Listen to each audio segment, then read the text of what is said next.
led to like other opportunities with Toronto Rap Stars, with Media Pass, even with like Academy Presents, which was like my stomping ground side too, like when it came to the creative work too. So how did you link up with those to work on their content? And, what was like that experience and feeling like, Okay, now with Toronto Rap Stars, shouts to him. Um, when I reached out to him last year when he was like posting about like getting media access to shoot his first ever creators only event. And I said, right here. And so after I sent that text to him, he says, okay, just put your name, which I did. And then I think he also asked me if I can remember. He then asked me what type of camera I shoot on, which at the time was the Sony ZV-1. And then from there, it's been cool ever since. First time shooting photos for Toronto Rap Stars was at their first creators only event. Then I of course shot their second one for International Women's Day this year, and then even their basketball their Who Runs a Six event too, which was amazing. Now for Media Pass, that is like a photography publication that I'm actually part of, and I've actually joined that program since spring of 2025.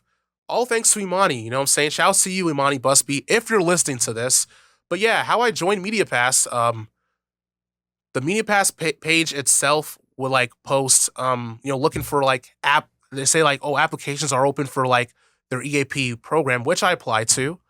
And then after I did my due diligence on like applying to there and then, filling in questions about photography or whatnot, the next month I got an email from Imani saying, of course, I filled in I applied to that program.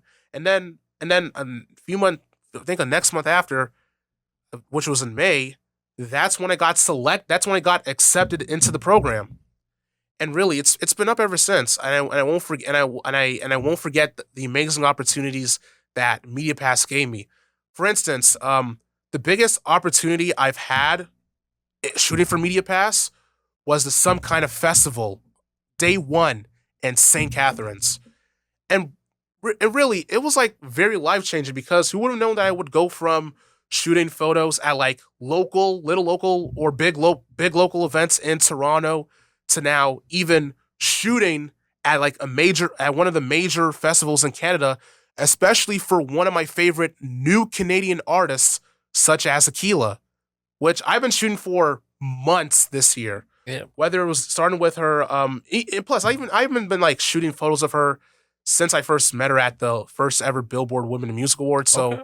I shot photos of her at the Legacy Awards, shot photos of her at her first headline show at the Drake Underground. Yeah, man. I even shot photos of her at her release event for Falling Into Place, and then North by Northeast, and even like a week prior to shooting photos for Aqyila at the Some Kind of Festival, I shot photos of her at the CNE band show.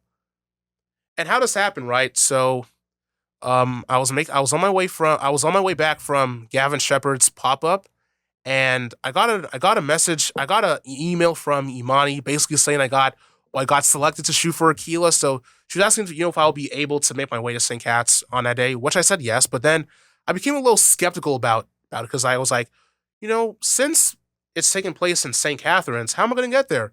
I thought I had to like travel by plane.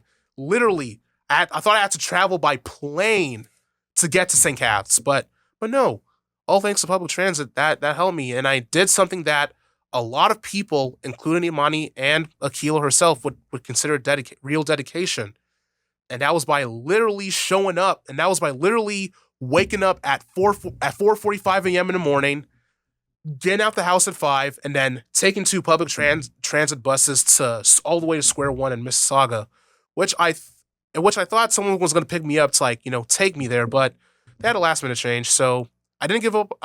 Although I almost felt like giving up, I didn't fully quit. So that's when took the Go bus to Toronto and then a mega bus to St. Cat's, and then the midnight took the Niagara Regional Transit bus to like Montebello Park, which the festival was taking place. The rest was history, and of course, shot photos for Aqyila in her elements. Nice, Even man. BTS too. Yeah, man. Did you also shoot like for also like the like upper like headliners like the Money Long or like Mariah the Scientist, or was it just Um, like only Aqyila? I was only there to shoot for Aqyila, so I didn't like, and so I couldn't like shoot photos of like other artists who were there, such as Alvin War, The Honest Guy, and Ariana Reed. But shout out to all of them. They really All put right, on an nice. amazing performance. And of course, I was there with like Layla Day and Aqyila as we were watching Frie and Jacquees. But by the time that Money Long was about to go on stage, I had to leave. Yeah, man. I mean, St. Catherine's, it's like too much, and like you have to head back to. But that's Yeah, real gotta make sure I dedication. gotta get some like good night's sleep Yeah, from man. like the crazy event Yeah, I just man. captured. Real dedication right there, brother. And like, Exactly. I wish like nothing but the best, like even in that sense too. And like,